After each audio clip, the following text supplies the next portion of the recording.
안녕하세요. 우주책방마님입니다. 오늘은요, 한국인이 성공하는 영어 스피킹은 따로 있다입니다. 저자가 어느 날 회화 시간에 자기소개를 해야 할 일이 생겼대요. 10년 동안 영어를 공부했는데 자기소개 정도는 잘 할 수 있겠지 하고 말을 하기 시작했대요. 그런데 우리가 다들 자기소개할 때 영어로 이렇게들 말씀하시잖아요. 정말 자기소개의 정석.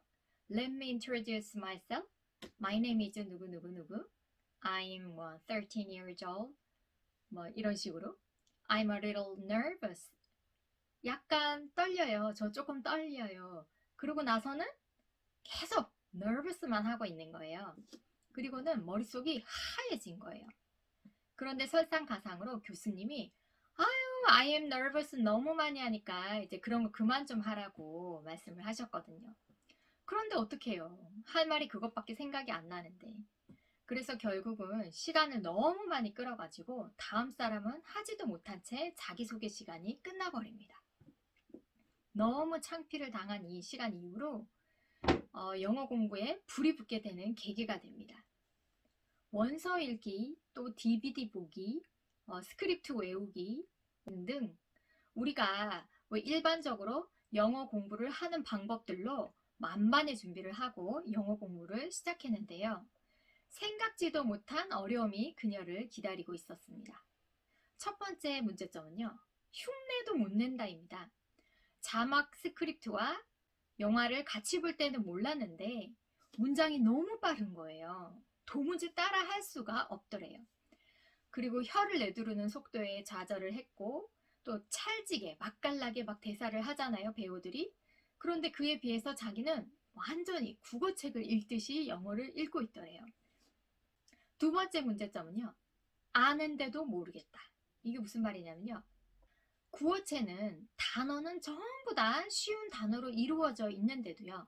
이상하게 들리지도 않고 심지어 들려도 해석이 안 돼요. 그렇죠? 그리고 문장이 나오면 이건 현재 완료의 무슨 용법이지? 하고 자기가 문법적으로 분석을 하고 있더래요. 그래서 겨우 한쪽 외우는데도 한나절이나 걸리고 재미가 없고 지루하고 50번씩 반복해서 들어도 안 들리니까 죽을 맛이죠. 도대체 이걸 어떻게 통째로 외운다는 거지? 그래서 공부를 본격적으로 하기 전에 분석을 해보기 시작했어요. 그랬더니 사람에게는 네 가지 유형이 있는 것 같더라 라는 결론이 나온 거죠. 첫 번째는요. 시각형입니다. 시각형. 눈으로 책 보기, 혼자서 쓰면서 정리하기 이런 걸 좋아하는 사람이죠. 전형적인 우리나라 영어 교육형이고요. 수능이나 토익에 매우 효과적이고 문법 시간은 굉장히 좋아하고 시험은 만점이고 그런데 문법은 고수인데도 실전에서 듣기 말하기를 굉장히 어려워하는 유형입니다. 저희가 다 그렇잖아요. 두 번째는요. 청각형입니다. 청각형. 이런 사람들은요. 듣고 따라하는 게 편하죠. 그래서 음악 듣기, 노래 부르기, 리스닝 이런 걸 좋아하고 또 소리 영어 학습법에 굉장히 적합한 사람이에요. 팝송 따라하기나 뭐 발음 시간 이런 거 좋아하고요. 스트레스도 굉장히 낮아요. 영어에 대한 스트레스도. 하지만 반대로 문법 시간이라든지 리딩 시간이라든지 뭐 이런 거 싫어합니다. 그리고 문장 만들기, 독해 이런 거 싫어하고요. 단점이 뭐냐면 자신이 문법을 잘 알지를 못하다 보니까 틀린 문장을 막 하고 있는데도 그거를 인지하지 못하고 있다는 거죠. 그리고 항상 하는 말만 반복하게 된다는 겁니다. 세 번째 유형은요. 이 시각형과 청각형이 적절하게 믹스된 사람들인데요. 우리나라 교육 환경에서는 이런 사람들이 많긴 합니다. 너무 치우친 쪽은 없지만 그렇다고 어느 한쪽을 완벽히 또 잘 해내는 건 아니거든요. 네 번째는요.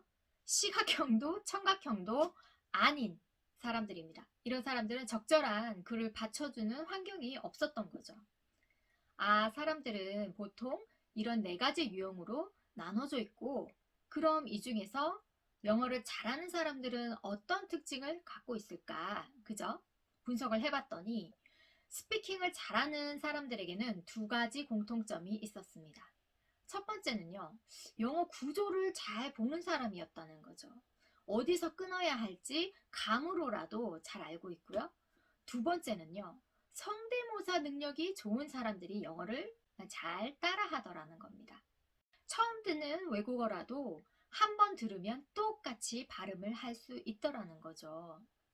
그러면 이러한 능력이 아예 없는 사람들은 어떻게 세워야 할까요? 계획을? 먼저 구체적인 나만의 단기 목표를 세운 뒤에 언어 감각을 키워야 합니다. 이분은요, 10가지로 목표 단계를 잡으셨더라고요. 1단계는 자기소개하는 정도의 목표. 2단계는 한 문장 만들어서 질문하기. 3단계는 서로 3-4번 주고받는 대화까지는 가능하게 하기. 4단계는 기본 회화나 여행 영어 하기. 5번째 단계는 20분 이상 외국인과 대화하기. 6번째 단계는요, 해외 생활이나 영어 업무가 가능한 정도. 7번째 단계는 영어로 30분이나 1시간 동안 프레젠테이션 하는 거예요. 그만큼의 단계까지. 8단계는요, 하루 종일 영어를 쓰면서 외국인과 업무할 수 있는 정도의 영어. 9단계는요, 원어민을 관리할 수 있는 수준까지 가는 겁니다. 마지막 10단계는요, 거의 90% 원어민 수준의 영어를 구사하는 목표를 딱 세웠어요. 11단계는 거의 원어민, 그냥 원어민으로 태어난 사람이 그 단계인 거죠. 그러면 제가 볼 때 여러분은 8, 9, 10단계까지 갈 필요는 없잖아요. 보통 주부님들은 여행 가서 말하는 수준까지 뭐 이 정도는 원하시더라고요. 그러면 4, 5단계까지 목표를 잡으시면 되고요. 남자분들은 주로 외국계 계열 회사에서 일하실 분들이 좀 있잖아요. 그럴 분들 같은 경우에는 7, 8단계까지 목표를 잡으시면 될 것 같아요. 이 저자는 처음 시작한 게 우리나라에서 많이 보는 고리타분한 문법책이 아닌 Grammar in Use 아시죠? Grammar in Use는 원서잖아요. 원서 문법책을 정해서 이게 완전히 너덜거릴 정도로 보고 난 후에 오랜만에 만난 후배에게 이 자기가 영어 공부한 걸 자랑하기 시작했어요. 아, 이건 뭐 문법의 완전 신세계더라. 이제 막 자신감이 엄청 붙었다고 막 자랑을 하고 있었어요.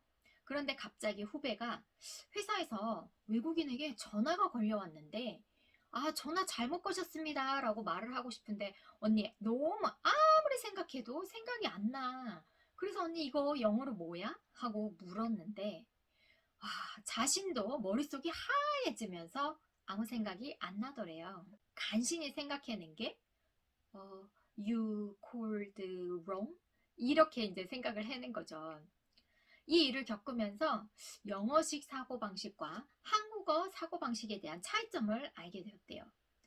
잘못 걸다를 영어로 말하려고 하면 한국인은 잘못 걸다라는 동사를 찾으려고 머릿속이 난리가 난다는 거죠. 잘못 걸다가 동사로 뭐지?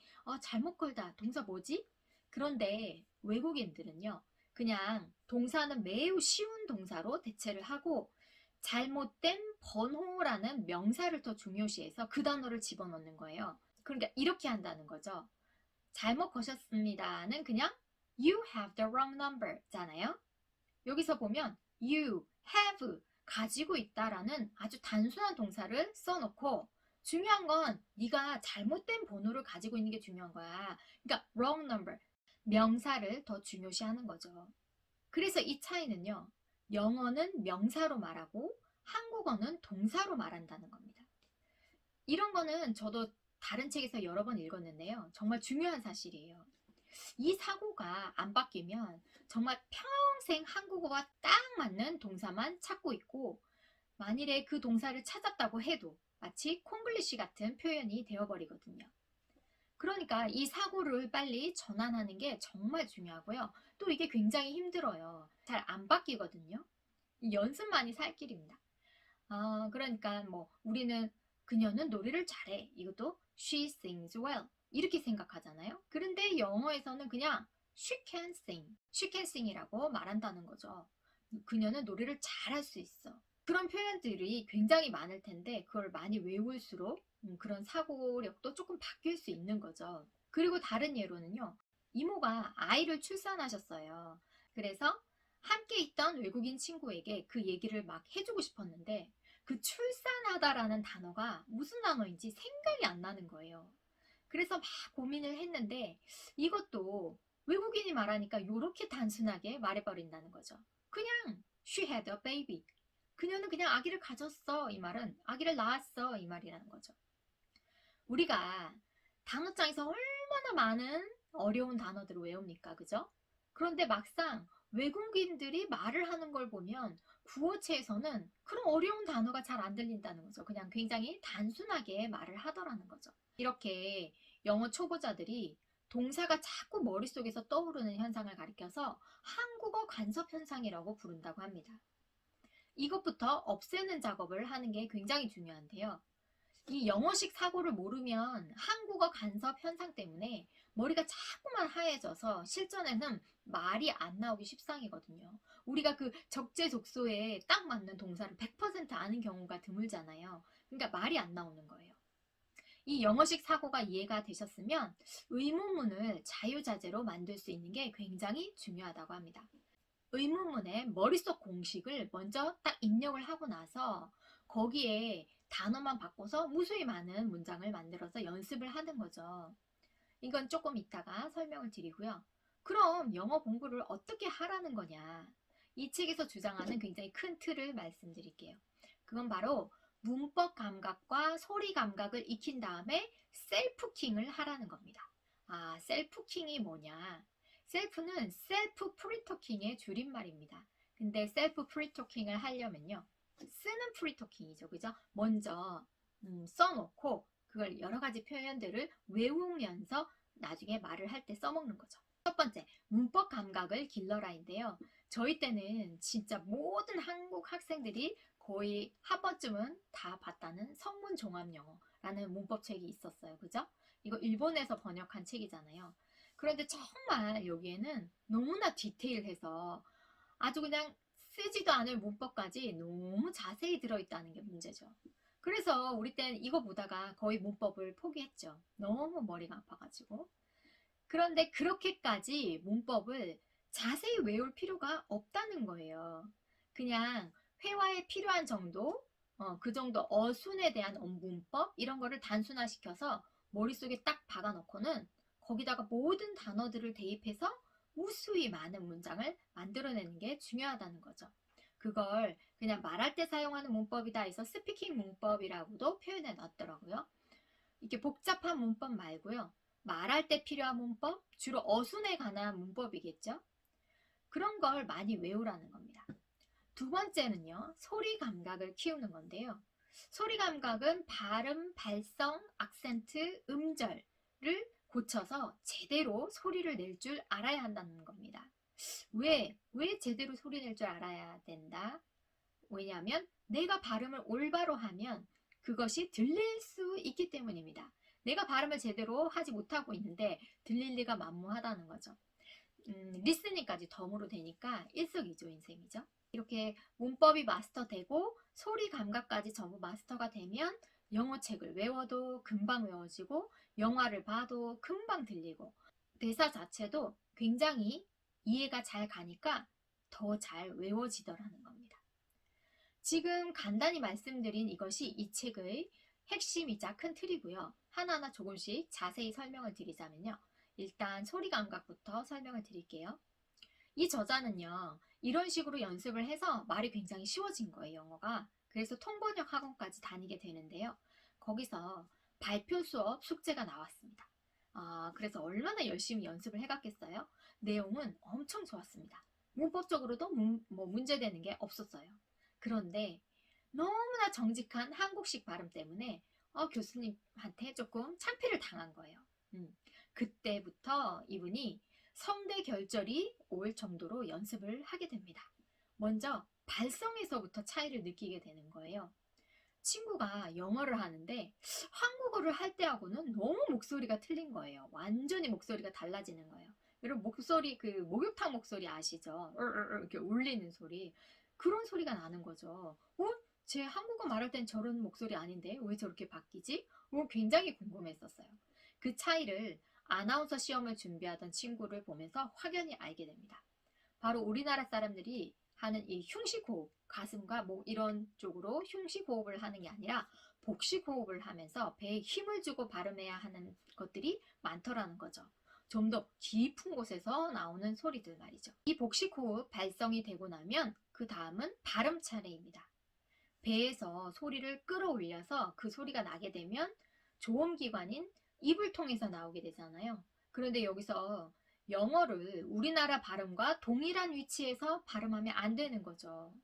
예를 들어서 트만 봐도 우리나라 발음은 앞니 뒤에 혀가 위치하게 되면서 가슴과 목에서 소리 냅니다. 그래서 트 이렇게 되잖아요. 하지만 영어는 앞니 뒤에 잇몸이 볼록 튀어나온 그 잇몸 쪽으로 소리를 더 안쪽으로 그렇게 혀를 대고 나서 배에다가 숨을 세게 트, 트, 트 하고 배에다가 힘을 줘서 팍 내뱉는 소리. 그죠? 완전 틀리잖아요, 소리가. 이런 차이들, 뭐 LR은 당연히 아실 거고요. 그런데 있죠. 오라는 발음은 신경을 안 쓰셨을 거예요. 오는요, 한국어의 오는요, 입을 굉장히 오므리게 돼요. 좁아지잖아요, 굉장히. 그런데 영어의 오는요, 거의 이 오케이 사인 할 때 이만큼을 벌려야 오도 아니고 아도 아닌 것이 이런 소리가 나잖아요. 이 동그라미를 만들어서 거기에다가 입을 맞춰서 하고 발음을 해야 합니다. 우리나라 소리 오가 아니죠. 입을 좁고 동그랗게 만드는 우리나라 발음은 오렌지가 아니라 orange 엄청 크게 이렇게 돼야 되잖아요. 그죠? 다른 발음이 되죠. J도 마찬가지입니다. 즈 발음이 아니라 G 발음이죠. G. 그래서 외국인들이 우리나라 발음을 할 때 진짜? 이 발음을 잘 안 하잖아요. 진짜? 이렇게 발음하잖아요. 진짜? 그죠? 진짜? 그 차이를 아시겠죠? 그리고 저는 또 별로 신경을 안 썼었는데요. Q 발음이 굉장히 신경 써야 할 발음이더라고요. 교수님이 이제 어제 퀴즈를 보기로 했대요. 퀴즈라는 건 이렇게 짤막한 이렇게 작은 시험이잖아요. 그걸 보기로 했나 봐요. 그래서 저자가 교수님 어제 퀴즈 보기로 했잖아요. 이러면서 퀴즈 이렇게 말했대요. 퀴즈.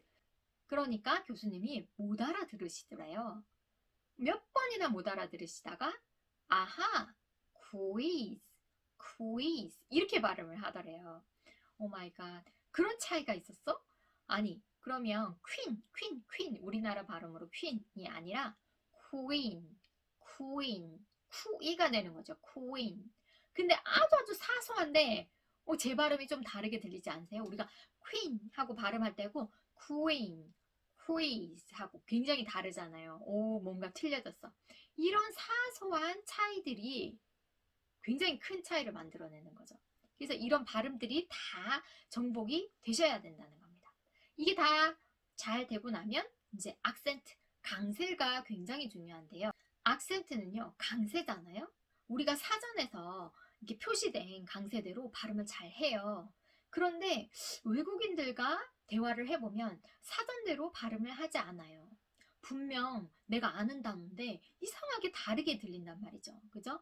그런데 이 차이는요, 강한 데는 확실히 강하게 하고 더 중요한 건요, 약한 데는 정말 확실히 힘을 빼야 된다는 겁니다. 이게 키포인트예요.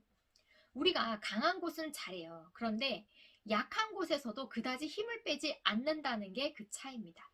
그래서 저자가 가십걸 있잖아요. 가십걸. 남의 험담하기를 좋아하는 사람. 그 발음을 하는데 이상하게 자기가 발음을 하면 가십 조금 촌스럽게 들리면서 가십 욕을 하는 것도 아니고 자꾸 이런 발음이 되는 거예요.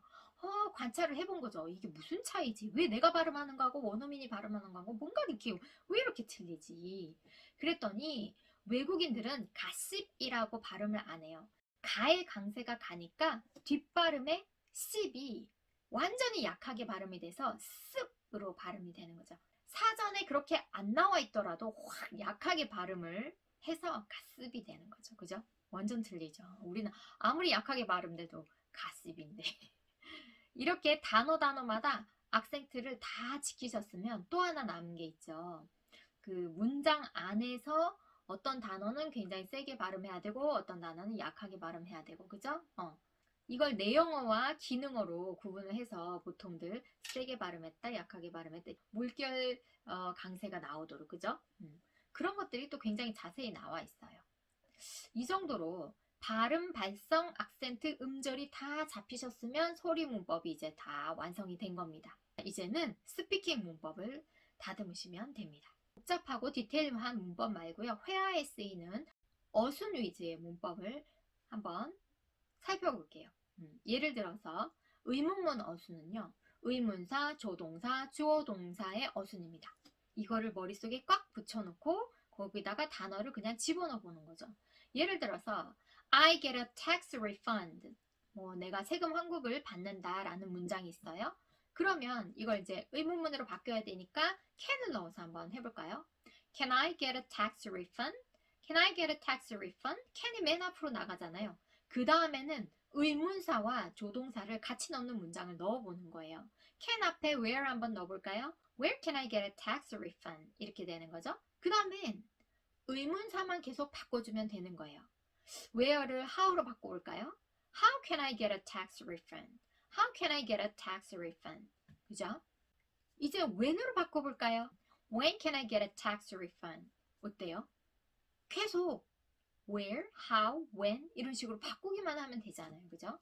이런 공식을 머릿속에 집어넣은 후에 계속 문장을 만들어서 연습해 보는 겁니다. 이게 보니까 우리가 한창 유행했던 패턴 영어하고 좀 비슷하잖아요. 영어의 패턴을 정해놓고 그걸 입에서 막 자동으로 튀어나올 때까지 연습을 하는 거잖아요.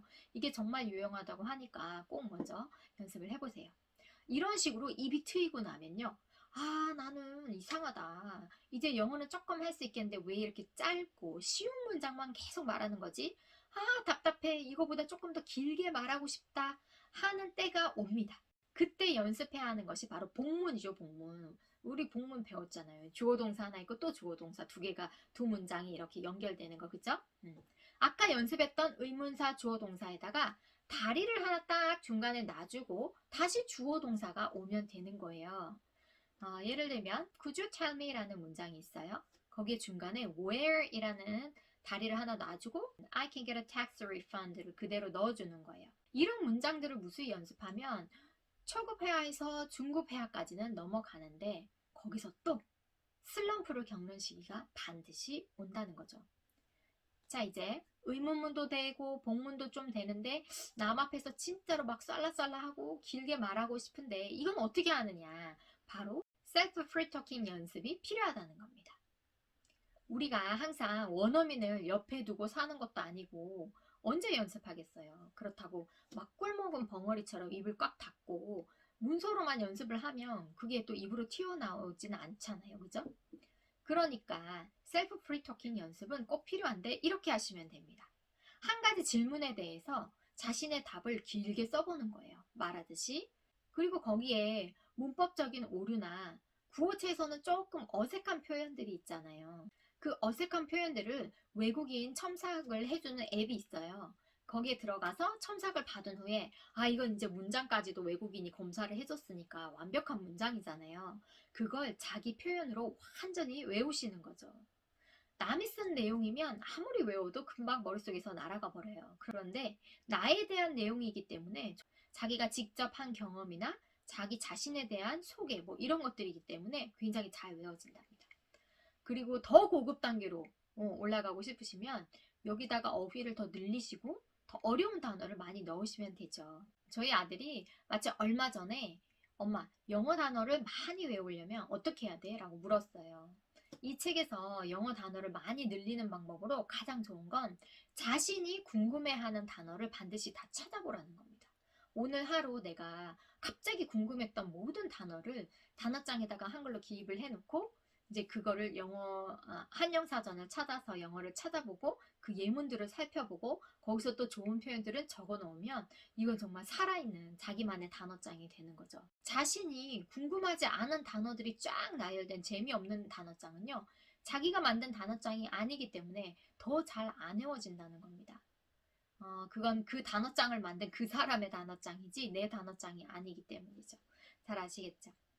아까 셀프 프리토킹 할 때 주제가 만일에 자신이 좋아하는 영화 장르는 무엇이고 왜 좋아하는가 라는 질문을 받았다고 가정을 해보고 그에 대한 대답을 써보는 거라 생각해 보세요. 맨 처음에는 5줄부터 시작을 해서요. 나중에는 A4 용지 반장 그리고 한 장 정도로 점차적으로 늘려가시는 것도 좋고요. 문제는 했던 셀프킹 내용은 반드시 다 외워야 하는 게 이 실력 향상이 되는 비결이죠. 이걸 딱 100개의 질문만 해서 잘 외워두시면 외국인과 웬만한 대화를 해도 막힘없이 자신의 생각을 얘기할 수 있게 되는 겁니다. 그리고 난 이보다 더 고급용으로 가고 싶다? 아까 말했죠? 어휘의 난이도를 높이시면 됩니다. 약 100일간 이런 주제로 한번 써보세요. 자기소개, 자기 직업, 전공, 자기 성격, 취미, 장래 희망, 커피숍에서 있었던 일, 해변으로 놀러가서 여행가서 있었던 일, 기념일, 모임에서 있었던 일, 반려동물에 대해서 자기가 어떻게 생각하는지, 아니면 가보고 싶은 나라, 운동, 스포츠, 맛집, 나아가서 사회 문제, 저출산 문제에 관해서 자기가 어떻게 생각하는지, 이런 여러 가지 이슈에 대해서 5줄씩이라도 써보시고 그 고민해서 쓰신 문장들을 입에 붙을 때까지 달달달달 외우시면 외국인이 질문을 해와도 막 당황하는 시간을 확 줄이고 바로 대답을 할 수 있게 됩니다. 이런 소스를 많이 가지고 있으면 뭐합니까? 그죠? 열심히 외워서 쓸 수 있게 만드셔야죠. 어떤 책을 봐도 갑자기 영어를 어느 날 아침 뿅 잘할 수 있게 하는 방법은 없는 것 같아요. 이 책도 어느 하나만 잘하면 될 것 같았지만 결국은 하나하나 안 되는 부분을 보완해 나가다 보니까 듣기도 해야 되고 읽기도 해야 되고 쓰기도 해야 되고 말하기도 해야 되고 거의 통합해서 하나로 아우르는 방법이잖아요. 골고루 손봐주는 수밖에 없는 것 같아요. 하지만 그 중에서 너무나 완벽하게 하려고 하면 목표 지점에 가기도 전에 벌써 중도 포기를 하니까 원어민이 외국인으로서 알아들어주는 정도로 가면 그 다음 단계로 넘어가도 되지 않을까? 그죠? 너무 욕심내지 마시고 한 단계 한 단계 마치 게임을 하면서 이렇게 스테이지를 넘어가듯이 이 성취하는 기쁨을 누려보시길 바랍니다. 다음에 또 좋은 영어 공부 방법이 실린 책이 있으면 또 소개해 드릴게요. 다음 시간에 만날게요. 안녕.